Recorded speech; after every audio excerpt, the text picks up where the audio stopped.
What up, everybody? I'm trying to do this assignment today. And the question is, why do you travel? And it's easy to kind of think about all the reasons why I travel. And it's also brought up a lot of um,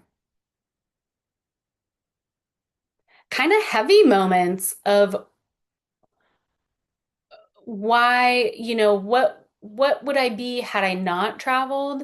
And also all the things I've missed because of travel.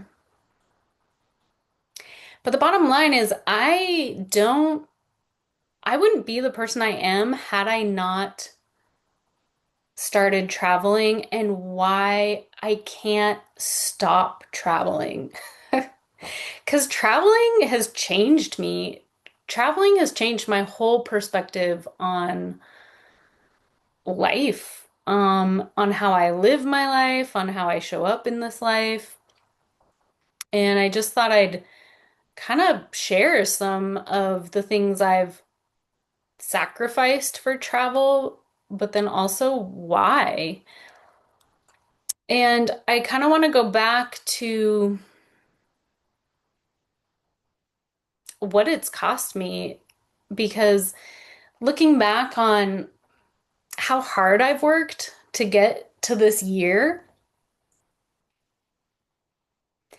I worked all the time. I worked my birthdays for the longest time. Like this is the first birthday I probably haven't worked, to be honest.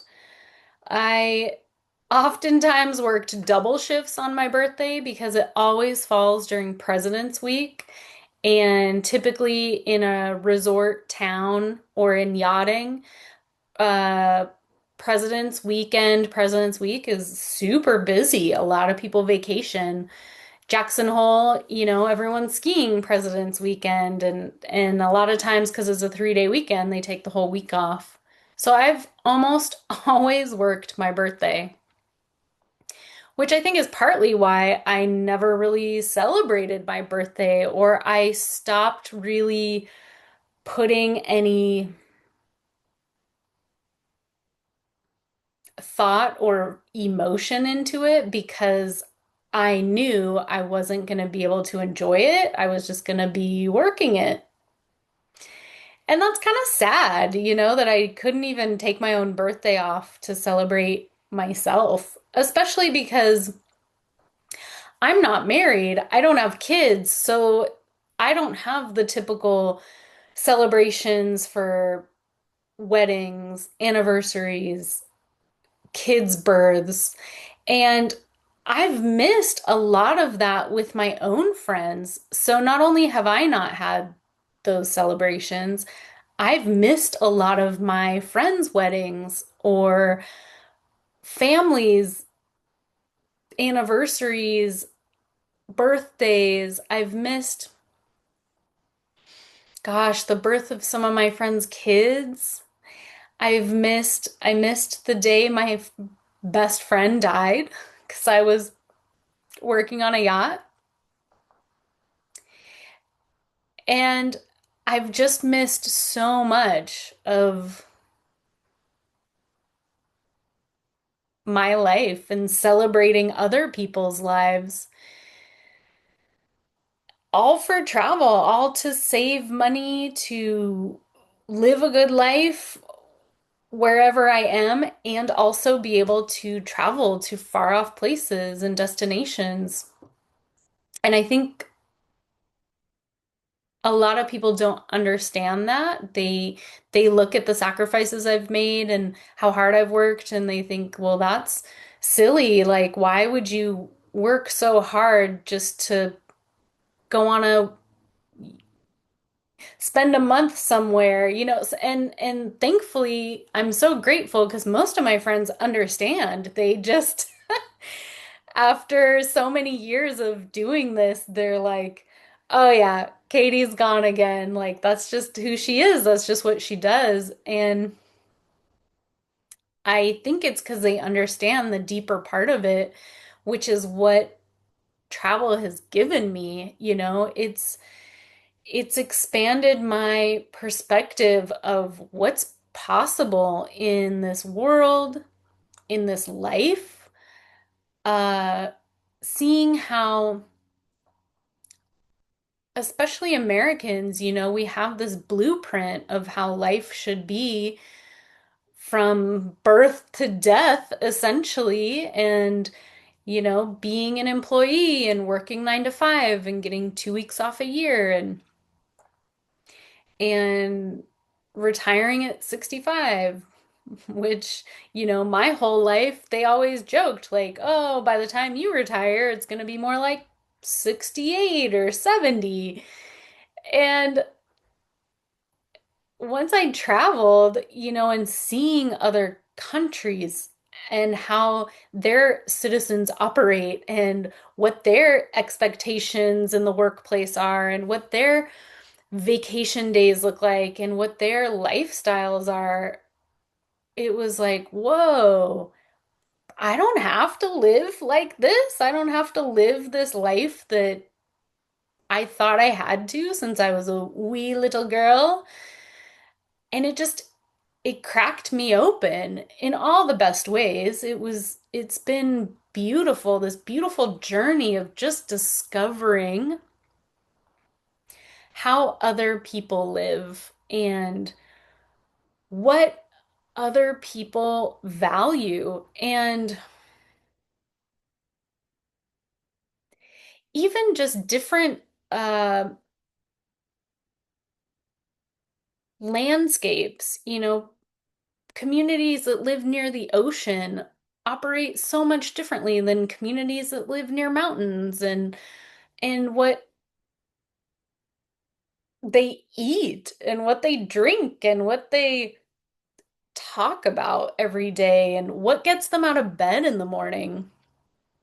And I realized so much of these other ways of living speak more to me and my heart than the ways of living that typical American standards taught me how I'm supposed to live. Um, I just was remembering this story of like being in Thailand and when I was on Koh Tao, it's an island. So many people talk about island time, right? So, you know, restaurants open kind of when they want to, and boats come and go kind of when they want to, and the ferry might be late, the ferry might be early, like it's island time. And my first experience with that was incredible because they actually, there's no rush, there's no like, time isn't this thing where it's meant to be rushed and like we got to get there, we got to get there, we got to get there, complete the task, success, success, success. It's like, eh, just rest, relax, relax. Might been right. Just no worries, just chill out. And seeing people slow down and actually live their life and enjoy every single day, and just watching, sometimes it was like Groundhog's Day because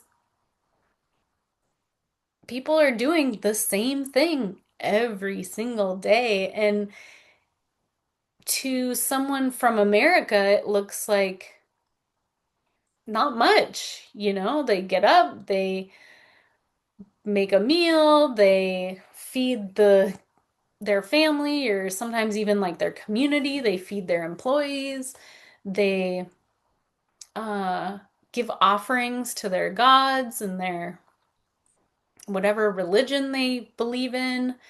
They do prayers. They do some work, like on Koh Tao, we'd go diving, we'd come back and we'd you know, watch the sunset and have some beers and just talk about life. It was so simple, you know? It wasn't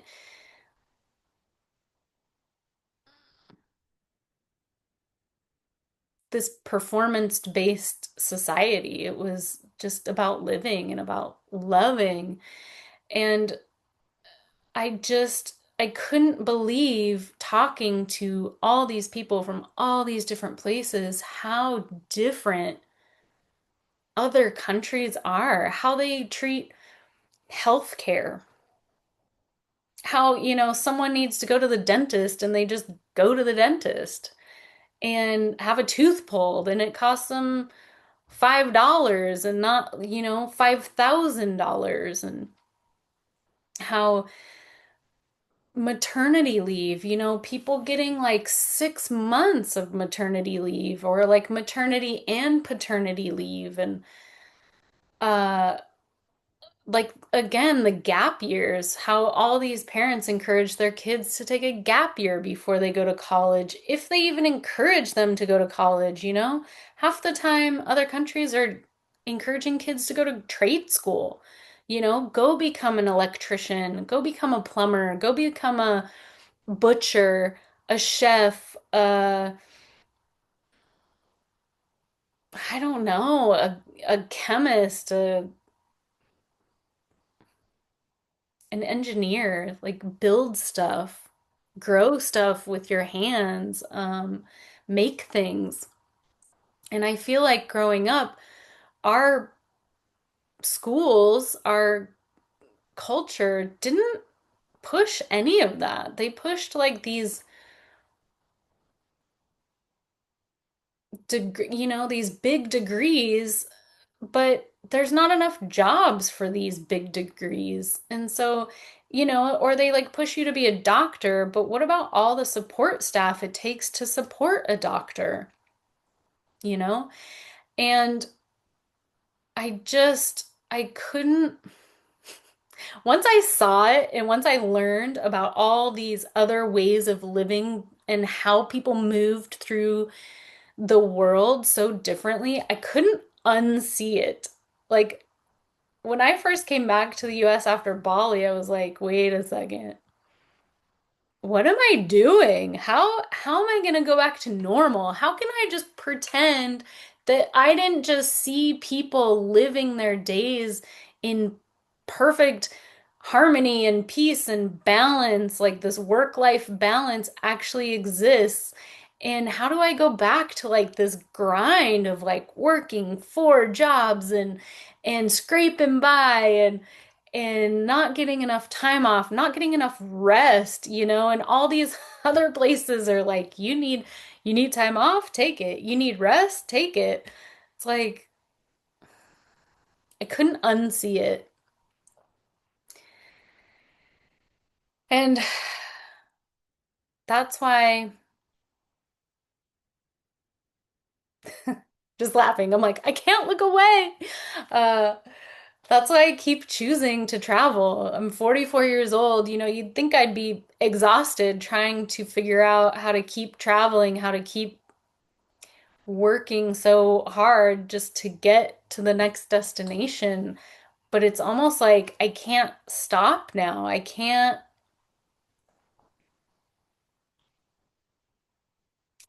go back to the 9 to 5 grind and just forget that like this whole world out there exists. I need to figure out a way to go see more and experience more and just like learn more. I can't wait to meet new people and hear about their lives and where they live and how they live. And it's like I want to figure out how to take all these pieces of everyone else's lives and puzzle piece them and make my own life out of all the best parts of their lives and all the knowledge and the wisdom. And gosh, there's just so much out there. This world is so big, and it's just crazy how differently we all live. And yet, we're taught from a very young age that like our way of life is the best way of life. And I kind of feel like every place around the world teaches that to their own, people, their own kids. Like, this is the best way to live. And I want to see it all. I want to see what they think the best way to live is. And I want to say, I like all these things. But I could leave that and that and that. I don't think those are the best way. And then same from this place and same from that place. Like do this almost collage of life and make it my own. So that's why I keep doing it. It's uncomfortable, it's messy, it's probably seems unstable from the outside because I'm never really in the same place for long. I oftentimes people talk to me and they're like, I have no idea where you're at or what you're doing. And I'm like, me neither. So it probably looks super unstable, but in fact, I'm actually very like grounded and ready, always ready. I love stepping out of my comfort zone and challenging myself to be in a new place and a part of a new place. And I can't wait to learn 1,000 more ways to live and start doing it. So thanks for being here.